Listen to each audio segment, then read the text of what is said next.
Okay, we're about to get Scott Rickett on the phone, owner of Rickett Brewing, and manufacturer of the world's first and only marijuana infused champagne. Got a few questions we're gonna ask and have a good conversation for y'all. Hello. Hey, Hey, Scott, how hey. you doing? You. Hey, what's going on, man? Nothing much, man. This is the Faculty Lounge podcast calling John Jay. We got Anonymous over here, also Breezy, man. How you doing? We are doing good, man. Happy Sunday. Happy Happy Sunday Happy to you. Sunday. Happy Sunday. Sunday. So, How's the crew? How's the crew? Do you guys? I heard you guys got some shipments from California over there, huh? Yeah, man. It was yeah, man, it was a good thing. yeah, yeah, We definitely enjoyed ourselves. yeah. For sure. So yeah.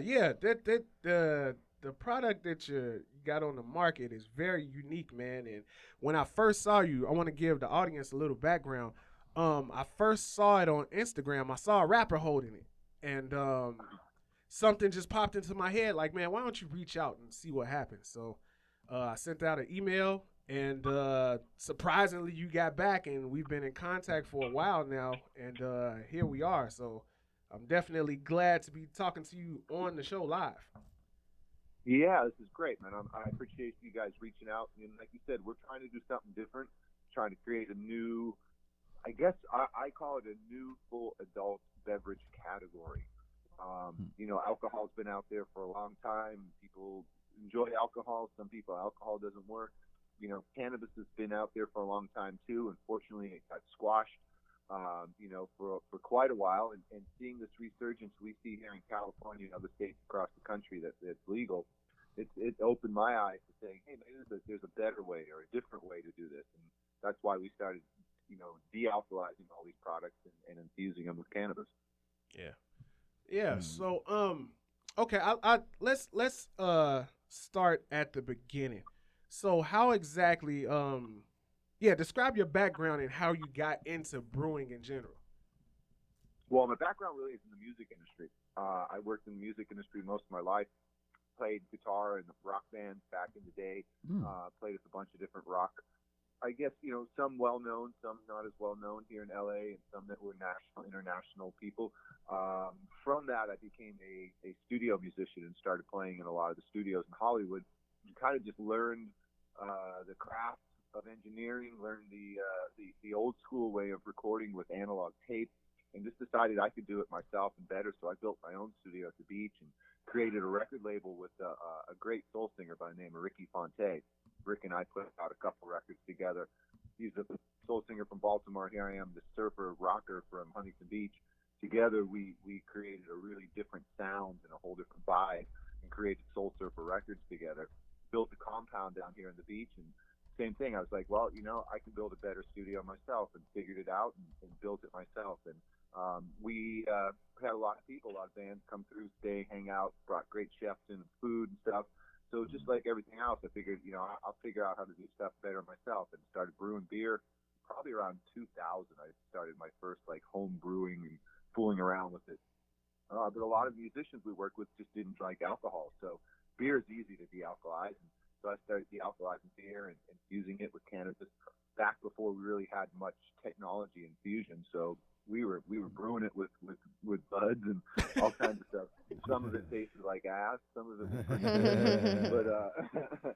But we kind of continued to play with it and fool with it, and people liked it, and more people in the community. While you saw a rapper holding it, stuff through my music community, more and more people were interested and intrigued, and so I started doing it as presents for people or showing up at parties, and then took it to the next level and got into the wines and other spirits. And then I saw it as this prohibition changed in California as a true business.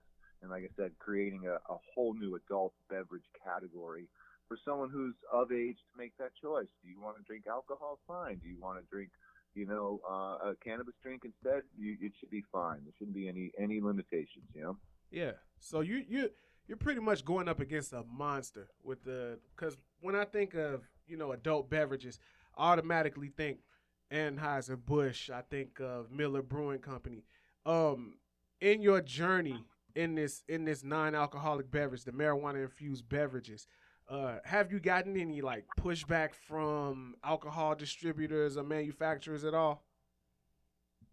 not really pushback. I think everyone's pretty concerned. I think they've got a lot of, angst because they've never had any competition. Yeah, There's yeah. never been anything else that could come in and actually, change the way or give them a competition for someone to have a way to relax after the end of their day.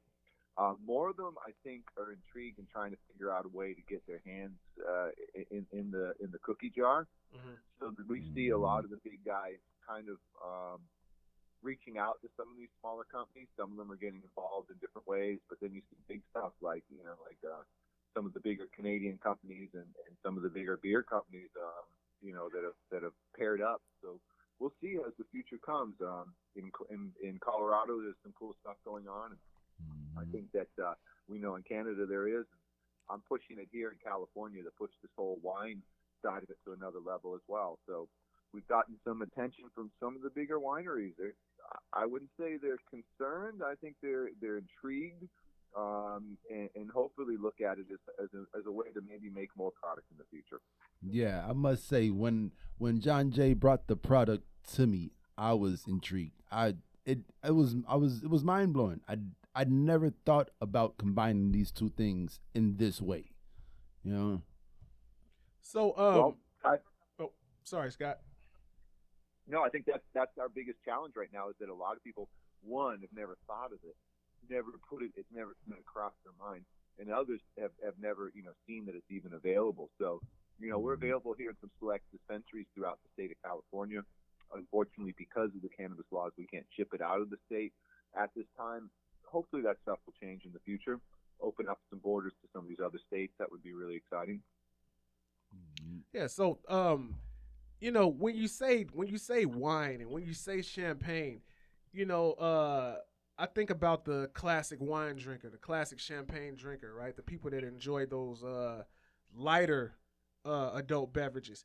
What are some of the most common misconceptions you get when you speak on a product like wine and then you mention infusion of cannabis? Because for me, it's like when I think of the whole culture of edibles, you think of the highest dosage possible and people just overdoing it and just having really bad trips. But with this product, from the feedback that I got from the tasting, this is like Netflix and chill right here. Yeah, this is something you can kick back with. Yeah. So well, we're working on a couple different things. The first product we released is the Jolet Fleur Blanc and Pink Champagne. It's in a 375 milliliter bottle because the state of California can only allow us to do single doses unless we have a child-resistant resealable cap, and they don't make those for alcohol bottles. As well as, since we're champagne and we're under pressure, it had to be a resealable, child-resistant, pressure-sensitive cap, and that doesn't exist in the world. So we had to make a single serving out of it. And what we decided to do is a microdose, so that we could bring maybe a new cannabis user in and have it something that's not going to knock someone on their butt and put them on the couch and give them a bad experience the first time they try it. It is a light 10 milligram dose, but it is nanotechnology, which is much more bioavailable and really hits you in a whole different way.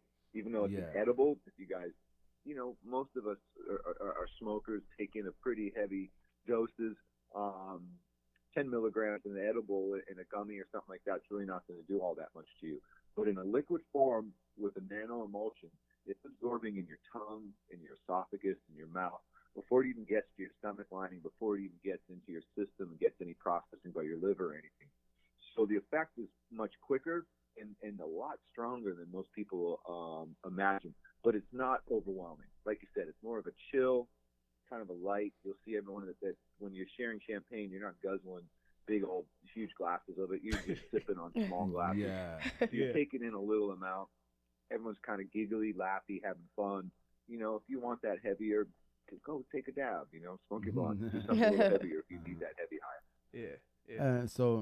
So you personally, do you prefer? It's definitely meant to be enjoyed, meant to be used as a new way to enjoy cannabis. So now, what was your introduction into the cannabis industry? Did I lose you guys there? Hello? Oh, yeah. Can you hear us? Sorry. Yeah. Sorry. had some reception issues there for a second. Yeah. So, what was your introduction into the cannabis industry? You know, been around it my whole life. Uh, Yeah. I think I used it as a younger person to self medicate, to deal with some of the anxiety and stress of life. But man, I've been around cannabis since I sold joints in high school. So it was like, you know, so it's something that's been around. Being in the music and the entertainment industry, it's something that was pretty much prevalent, even though in the days when it was not legal, something that was just kind of considered. I mean, geez, I remember being in the recording studio with Neil Diamond. Everyone was like, "Oh, wait till Neil gets out of the vocal booth, dude. He leaves the biggest, fattest roaches are the best weed." You know? It was like, this is back in the day, right? You know, I thought of Neil Diamond as my dad type of music. You know what I mean? Right. Yeah.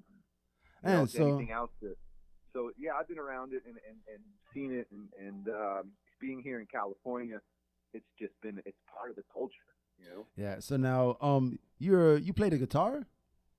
Yes, sir. Yeah. See now, Play a little bit of everything.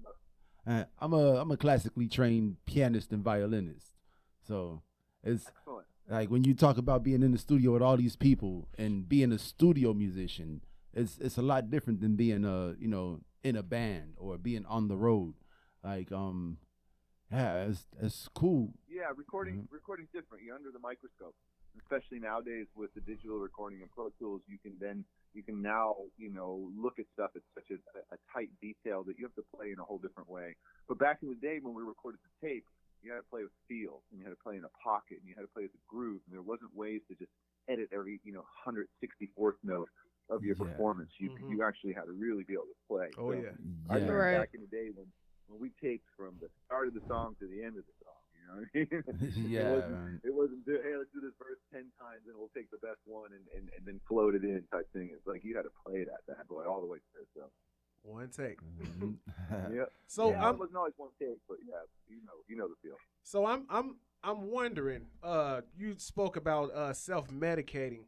You know what softens people up on marijuana and the legalization nowadays a lot is you know the flavor of the week right now is mental health, and we see CBD arising in the medical industry as a real boon for mental health and PTSD.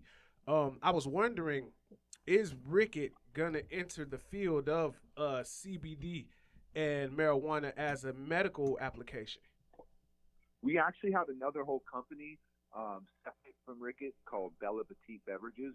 And Bella Petite Beverages is my same wine technology. We haven't got into it, but we really have the best and the most state-of-the-art technology for the wine processing and for creating this dealcoholized, delicious wine product to start with. So using that same technology, we have a CBD company that's using hemp-based CBD called Bella Petite. And that one is all, since it's hemp-based, it basically can be sold anywhere in regular stores. I can ship it to you guys in Chicago. It can be sold, across state lines and country lines. And so that will be launched next month. The website's up. The products will be actually out on the market. We've got a really delicious CBD product that I think it's a full spectrum CBD.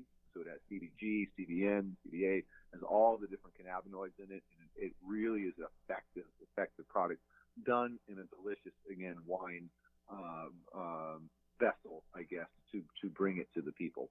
Using, again, same nanotechnology and ability that you get better absorption. And that's what's interesting to me because you said it a couple times while we've been talking, dealcoholization. I know when I first brought the product to Anonymous, he had some concern of like, what is it, like just, seltzer water with some weed in it, or like this is actual the actual process of making wine. Can you just give us a little more insight into the actual process and what this is? Like, is this wine? Yeah. So we make a real wine. I'm a wine broker. I'm able to buy wine from any of the different vineyards across the country. I select here in California because it's my preference. The wine we're currently using is from the Russian River Winery in Santa Rosa, one of the best, I think, here in the state. Our wine sits in oak barrels for over 18 months and ferments, and we do different blends to make the champagne. But what the biggest process is all wine that you drink in the store has been processed. All wine ferments to different levels when it's aging, and it comes to different tannins, has different pH and everything. So for a Just in 2016, this tastes just like a Just in 2019. It comes down to the process. So our facility in Santa Rosa, we take the wine, spin it in these huge centrifuges, and are able to separate every single bit of it out. We pull the alcohol out, we pull the tannins out, and then we put back exactly what we want. In the U.S., anything over 16% alcohol is taxed as liquor. So all beer and wine that you buy at the store is going to be under 16% alcohol. And most wines that you buy are not storing wines that you're buying of a high alcohol content that you're going to sit on for 5 years or something. You're buying stuff to drink right away. So, so that process is what creates this incredible product. In Europe right now, we do millions of liters of zero alcohol, very high-end wine. They want the experience of the wine drinking. They want the full flavored, rich body of the wine. They want the antioxidants. They want the resveratrol. They want all the goodness of the wine without the alcohol, without the dehydration, without the hangover, without all the issues. So they've really perfected some of the formulas, and I've taken that technology and then took it one step further, is to have it paired together with the infusion, either from the CBD products or from the cannabis products, which gives a little different flavor off. And there's stuff with the infusion still that you have to work with in your clarity and your flavors to make it work. But we've really, I think, nailed a delicious tasting, real full body product that gives you all the delicious part of the wine. When we pull the alcohol out, we take out all the complex carbohydrates, all the sugar, all the calories. So that whole bottle is only 25 calories. Wow. You're actually getting all the goodness, and then getting the nice, a nice real California THC emulsion, buzz from that in addition to it. So it's a neat, unique, and really interesting product. Taken a hell of a lot of work to get it to where it's at and perfect it the way it is. None of the steps are easy. Even just making regular wine is a lot of work. Then we take it and we bring it and we de-alkalize it, which is even more work. We lose about 30% volume. So for every 1,000 gallons we do, we only come up with 700 gallons of wine.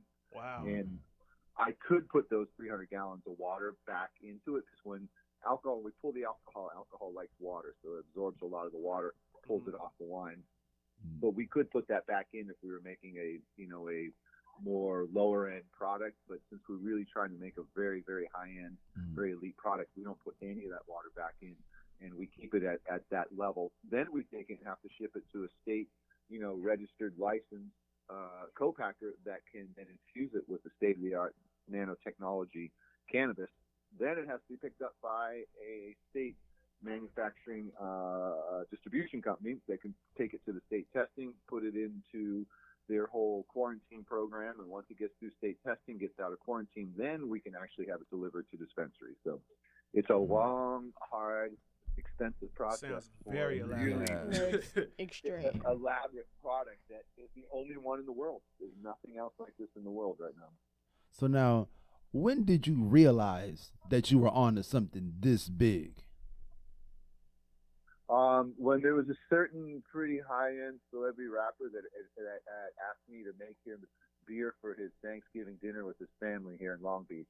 That was when I said, and paid me a handsome amount of money to have it done for him. Because that's when I was like, man, I'm doing something that people really want, people will pay for, and think it's something good enough to serve for their family at Thanksgiving. I think I got something here. Maybe I should make this a business. Man, that is the vibes, man. Yeah, man. So you know what I wanted to know, like you said earlier in the interview, cannabis is a part of California culture, like it always has been. Like beyond, whatever laws on the books, it's just there. You think of California, you think of weed, right? I'm curious to know, how has California changed from your perspective since legalization has gone into effect? It's interesting because I think a lot of people don't even realize it. There's so much going on here, and people are all in their own little lanes doing their own little thing, that unless you step into the world, you really don't realize how predominant it is. I'm right now in different dispensaries at least 4 days out of the week doing either from bud tender training, doing PDAs, pouring the product to the people, or doing just straight appointments trying to sell the stuff. So I'm in shops from the border of Mexico. I mean, I was at a shop where literally you walk out the front door of the shop, you can walk across the border into Mexico less than 50 yards away. Wow. And That's amazing. people lined up for Mexico, coming in there, buying everything they can, and walking across the border with it. They don't care what you're doing across the border of Mexico. So I've been there all the way to Eureka, which is the top of the state, and everywhere in between, from San Francisco and San Jose, and here in LA and West Hollywood and stuff, and out in the desert in Palm Springs. These stores are beautiful. They're as nice as any other high-end retail shop that people are going into. The young crowd out here is still buying their flour from their friends, and their network and the black market is still thriving because the taxes are so outrageous. They put 35% tax on top of what the cost is. Yep. I mean, so my product goes out $39 in the store, but then they put 35% tax on top of that. Jeez Louise. Wow. So the shops, that you go into have a ton of amazing products. Now the state has really made stuff regulated. And now the new cannabis users that are coming into the market that maybe aren't flower users, maybe have had some bad experiences with edibles because they didn't have any kind of dosing capabilities. Now come in and know that they're getting exactly 5 milligrams or 10 milligrams and can do a microdose. They feel more in control. So the customers I see in the dispensaries are a whole different ballpark than what most people would even imagine. And these dispensaries, like I said, are high-end, beautiful. So there's 40, 50, 60-year-old people. I was with a lady at the dispensary consumption lounge, which is the next even level. You got a dispensary, and then you can walk into the other side of the dispensary, and there's a full-on consumption lounge where you can sit there and vape, burn, drink your Rickett, have a nice, chocolate. I like that. I like the way. Or whatever. It's like a date night. So we've been doing these consumption lounges. But I was in a consumption lounge in Palm Springs with 80-some-year-old lady. It's like, I've been smoking since the 60s. This is just overwhelming and amazing to see it come to this level where I can walk in here and enjoy this and bring my girlfriends and have them try stuff that they've been, scared to get into or even think about at any time, So I think it's changed a lot. I think it's brought a whole different group of people to start appreciating and understanding cannabis, that it's not this devil weed that the government is reefer madness, devil lettuce. And that it's not.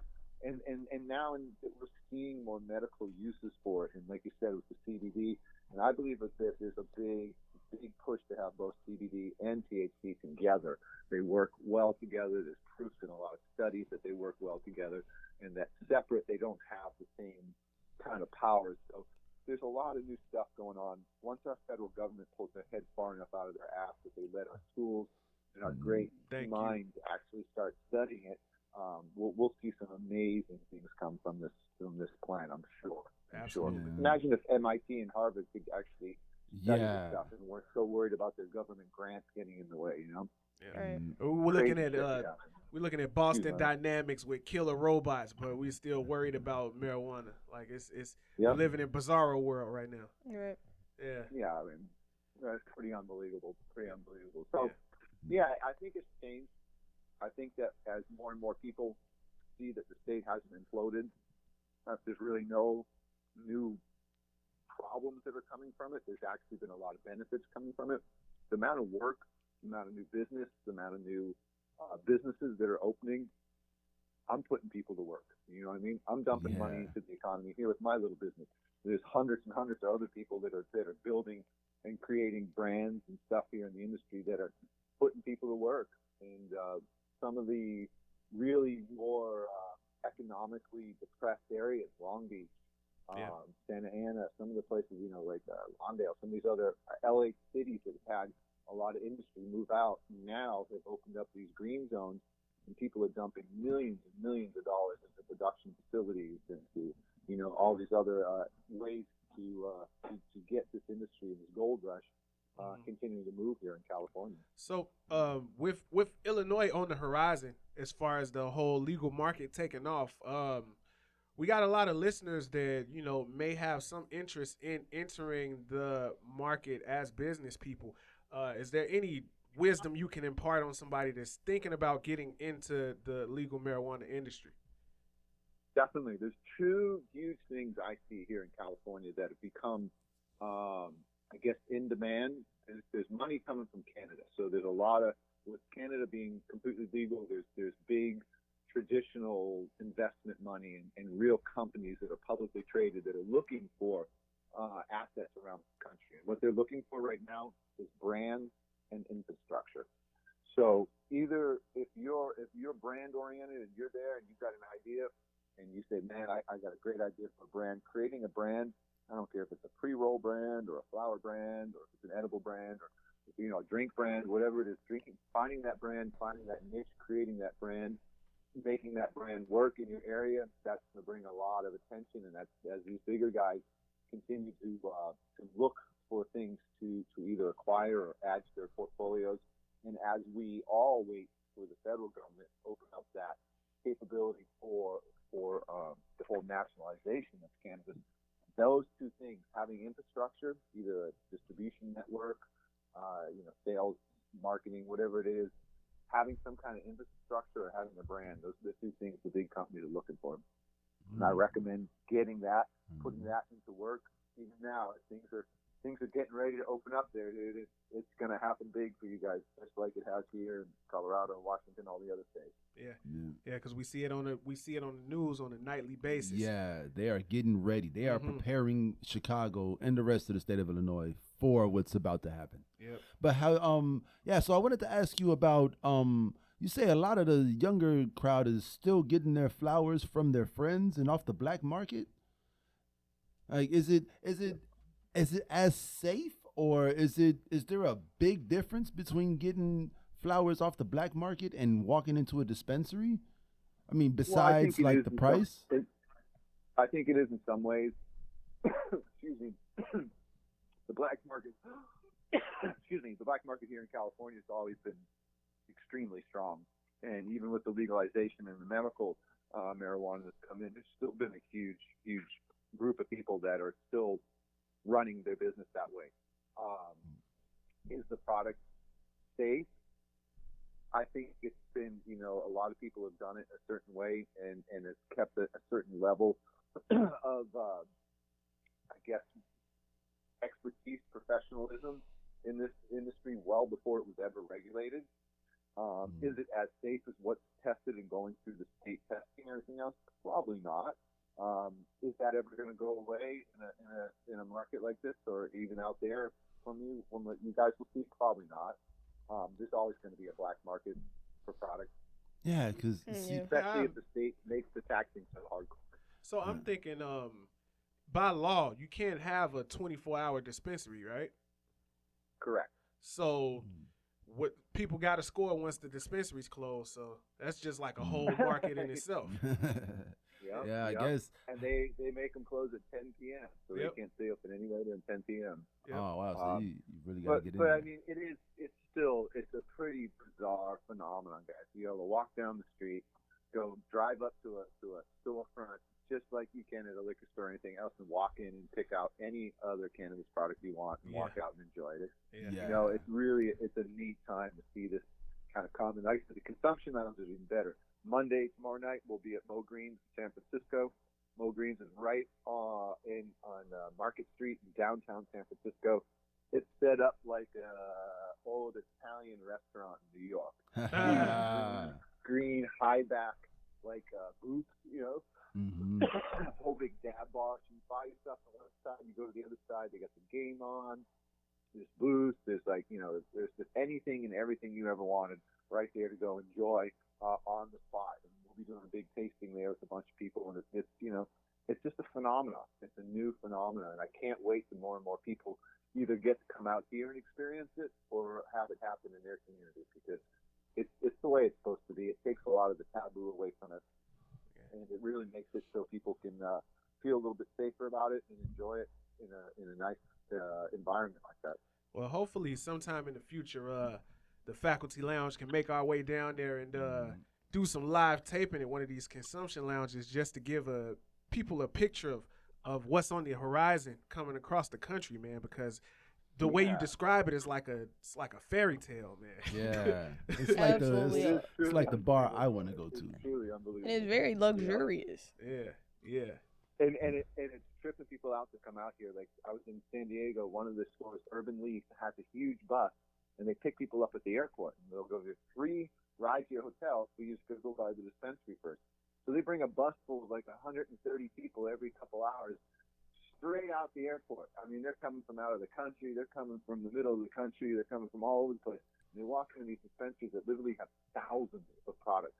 They've never. These people don't know the difference between indica and sativa. Forget about having these different hybrid strains and all these different concentrates and tinctures and edibles. And it's overwhelming for them. They walk in there and it's just blown away. So yeah, it's a new world and it's definitely an exciting time. Yeah. Cool. Yeah, man. So now, where are you? Are you in San Diego or L.A.? I personally live in Huntington Beach. Oh, So I live on the beach. Our marketing offices are in Costa Mesa, and then our winemaking's up in Santa Rosa. But like I'm on the road literally 4 days a week in dispensaries from Eureka to San Diego. So everywhere in between. Tomorrow I'll be in San Francisco all day. Tuesday I'll be in Santa Rosa. On and on. Just every day somewhere different. So yeah, sounds like you are a very busy A businessman. man on the move. Yeah. For our listeners, man, when you're not handling business, when you're not brewing, man, how do you relax? What do you kick back and do? I still love the music. For me, that's still my love, my passion. Everything I do in my branding and building my brands is all the same I've done with building a band in the past. So for me, I still love to go sit down in my studio, play some music, live here on the beach, try to get out and surf.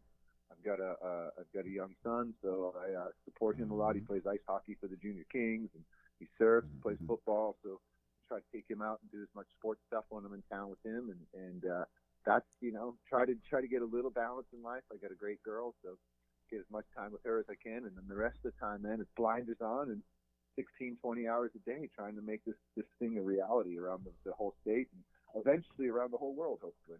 Yeah. That's a beautiful. That's why, beautiful, man. I know that me taking time and working and marketing and promoting out there and with you guys, a lot of people are like, well, it doesn't help you any in California. But to me, it does. I think the world needs to know that this is a new category of adult beverages that's available. And I think people need to start thinking outside of the box in a new way to be able to enjoy themselves and consume. And you don't have to have alcohol. And I mean, alcohol to me is it's some pretty rough stuff, and for some people it just doesn't work real well. But we can go drive down the street, any one of us, and go grab a bottle of vodka and drink ourselves to death tonight. Yeah. I don't care how much of my champagne you drink, you're never going to die. Absolutely. You may fall asleep, Yeah.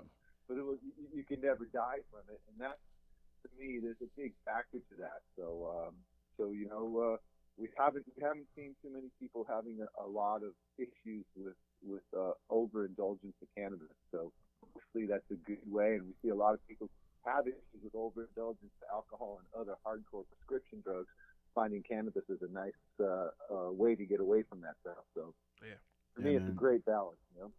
This is a better product than these e-cigarettes. Mm-hmm. People are trying to find different ways to consume, and the e-cigarettes are like not the way to go. You see people in the hospital. Yeah. Yep. The whole vape pen controversy with the oils and such. Yeah, man. It's tough. It's Yep. tough. So yeah, I got. I mean, none of that stuff's good. I mean, that's what we've seen in California, and the smoking cigarettes has dropped dramatically here. Mm-hmm. And cannabis consumption is still smoking, but a lot of people vape. They don't deal with the carbon side of it. A lot of people are dabbing and doing other things. So there's other ways to consume, but the edible side, if you can get it to an enjoyable way, it's just a nicer way, sometimes cleaner way. Really easy to take it along with you somewhere. Nice way to kind of kick off the evening before you're going out for fun. Doesn't have to be the heavy duty knock you onto the couch type of program. Yeah, and I like the size of the bottle for the amount of people we had, because it's a microdose. Like if you eat a brownie, you might stay on the couch. You might not make it out the house that night. Right. You know, but this was just a perfect amount. You know, it gave everybody the bubbles. We were all giggling, and it was a good time. You know, that's cool. I'd love to hear that. That's exactly what it's supposed to be. And you know, it's supposed to be done in a way that it's a little bit more maybe acceptable to someone that's not a cannabis user. You know, but someone that is a cannabis user, it's just bam. Here's the icing on the cake. You know. Yeah. Yeah, for me, I'm the cannabis user in the group, you know, and you know everybody else was sipping, and I was, you know, enjoying my flowers while I was sipping, you know. But that's nice, yeah. And it definitely gave me that extra, you know, a little extra, just, you know, just a little extra. And it was fun, you know. But I have one fun question for you, man. All right. Who is your stoner Mount Rushmore? You know, I had an amazing experience just last Thursday. We were at a consumption lounge in San Bernardino called Captain Jack's, and we did an in-store with Tommy Chong. And Tommy is, you know, the guy's like in his 80s, still burning heavy. We got to share some champagne. It was the first time he saw it. But I asked him, you know, coming from the music industry in my background, I asked him, I'm like, how did you guys get a record deal in the 70s? How did you get an A&R guy to step up and give you, because they were pretty controversial stuff that they were coming with. And, you know, weed was way, way, way more hardcore back then than it is now. He broke in and told me the whole story and just laid it all out from the whole, that Lou from Warner Brothers came and saw them do a live thing at the Comedy Store or something like that, and invited him in. Told us how he got his first record deal for $1,000 from Warner Brothers, and how they did their first actual skit with the whole Dave's not here knocking on the door thing. But it was just amazing for me to meet someone like him that kind of comes from, you know, an era far, far before any of us were even thinking about it, and was like a pioneer pushing at a time when there was a lot of pushback. He definitely would be one of the pinnacles on the Mount Rushmore for me, for sure. Please, that was what a great experience. Like I said, to actually sit down, hang out with them. I posted a couple pictures on Instagram. Hopefully, all your followers listeners will follow us on Instagram, and we'll keep blowing stuff up and be keeping you going on what we're doing out here. Absolutely. But he's definitely one for me, for sure. I think that he's just a pioneer, huge, unique comedian, and took his little side of it to a whole nother level. You know, they did 7 comedy albums that all went platinum. Yeah, pretty amazing. I bought a couple of them. Yeah. I bought the cassette tapes. Yeah, I remember the one with the big old roller paper in it, but man, we never had enough to put anything in it. That's for sure. That ain't much of a problem now, man. It's everywhere. Yeah. So, what do you guys see next out there? What is the? Is it? Do you see the brands coming out there? Do you guys see? Is it going to be just straight dispensaries? Is it medical? Is it going to be recreational? I don't have all the law stuff in front of me for your state. So we've had dispensaries in the city for quite some time now. About 3 years. Yeah. 3-4 years. Yeah, like you can drive down your street and see the facilities throughout the city. What we've been seeing it's all medical. So medical has been legal. Gotcha. So what we've been hearing is once January comes around, we'll see some of the medical facilities open up for recreational as well. And we've been seeing the news has been promoting like dispensaries in the middle of downtown. Like no, so we're trying to keep the dispensaries out of downtown so that the tourists come and they'll explore the whole city as opposed to only staying downtown. Right.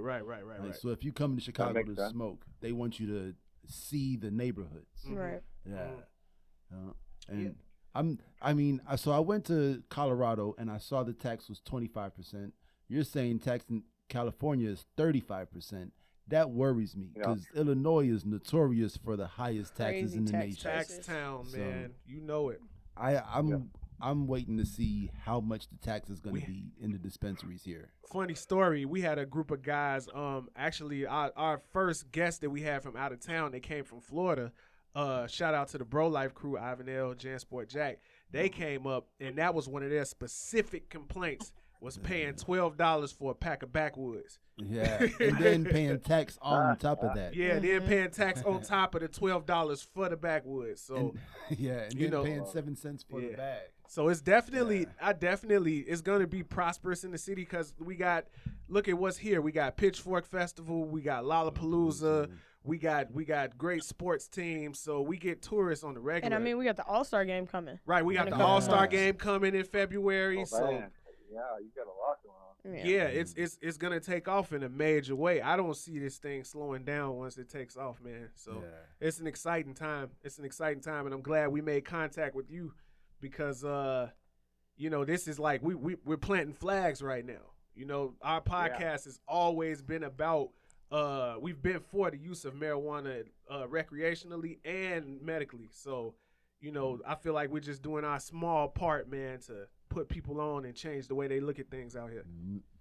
That's great, man. That's great. Well, for me, music is the catalyst to all things that connect people. Music has always been that international language. It's always been my creative go-to.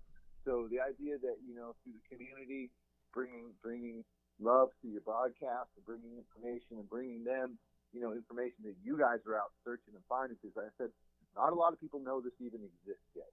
Forget about have many people been able to come to California to walk into one of the select dispensaries that we've got it in and actually purchase it and try it. So it's a pretty exciting time. You guys are right on the cutting edge with us on what we're doing and letting your crew over there go.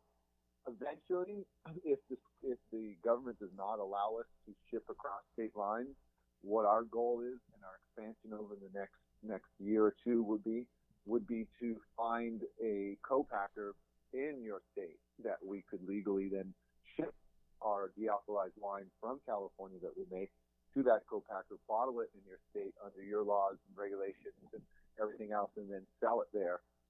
So eventually we will get to that point. The infrastructure to make all that happen is a little bit more complex. Yeah. It'll take a little more time, but it is always possible, and it's something that we're looking at. I think the federal government's going to pull their head out of their ass and open up us to be able to do state-to-state commerce very soon and make this thing legal. Who knows if we'll be through this next election or not, but that would open up, this commerce to a whole other level.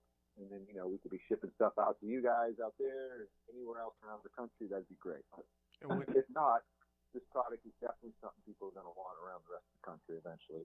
Oh, yeah, for sure, man. Yeah. And I think as long as there's room for taxation, man, the government's going to come around eventually. So I don't know that.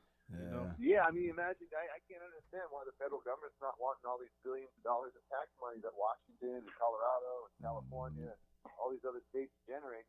The feds ain't getting a dime of it. Yep. So, that's crazy. So eventually they're going to go, hey, wait a minute, we want our piece, Yeah, it's weird to think that it's still like we can't see anything financially that's holding it back. It's like it's a moral thing. That's like it's so bizarre. But America's morals are changing. Yeah, for the better. For sure. Yeah. Well, we see the tide changing. We see, and I think you guys said it earlier too. The CBD is something that is actually opening a lot more people's eyes to the cannabinoid medical benefits, and that CBD oil both comes from cannabis as well as from hemp. It can be derived in a lot of different ways. It's now another generation of people that bastardize it are looking at it and going, oh wow, this might help me as I'm getting old and having all these problems, And then Big Pharma's finally starting to get a little bit of its own due of what they've been doing to our to our world. And they're not healing. They're coming up with band-aids and ways to keep people on drugs. They better get on board, man, because it's coming. Yeah, there's no stopping it. We saw more of these opioid, whole lawsuits and stuff going on recently, and people are looking at Big Pharma in a more negative way than ever, and they're looking at natural and cannabis and hemp in a more positive way than ever, and I think that's great. Yeah. So I guess we can close on that, Scott. It sounds like you got on the move, but we definitely appreciate you taking time out to speak to us and our audience, man. And you got a fantastic product on your hands, man. And I think you're really gonna change some things up. Yeah, man, we appreciate. Thank you, man. Thank you guys for letting us promote. Like I said, you know, you follow us at Rickett Brewing and on Instagram, Facebook. You know, check out what I do with Ricky Fonte and Soul Surfer Records with some of my music. If you like some good soul music and a little bit of neo soul, a little difference with a little rock edge to it. Love to share my music with the world. Love to share what we're doing with Rickett with the world. And, you know, get out to California and try some of this stuff, man. Tell your people to come out and enjoy. And I'll look for some pictures and posts of you all enjoying what you got out there. And hopefully we'll hook up when you're in town or next time I'm in Chicago. All right, yeah. All right, Much sure, appreciated. Okay, well, Scott Rickett, everybody, enjoy the rest of your day, man, and we're gonna get back to our audience. You guys enjoy. All right, man. Happy Thank you. Sunday. Sunday, man. Yep. Take care. Yep. So that was Scott Rickett from Rickett Brewing. Oh yeah. Yeah, man, it's a wonderful time to be alive, man. Yes, it is. We're growing as a podcast, Yes. and it's just cool to see this company grow.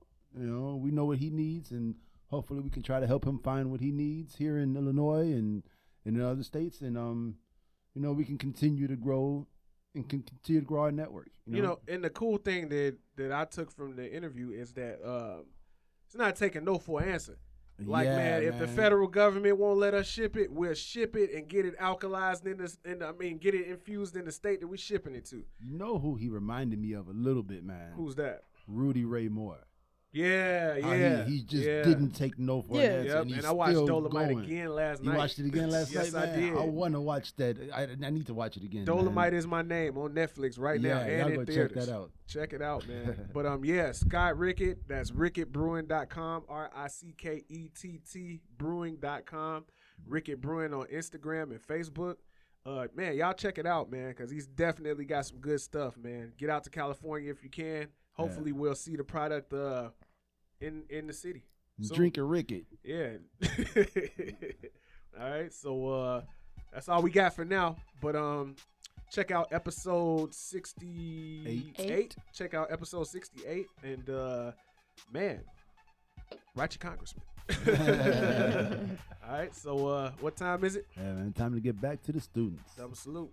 Yep.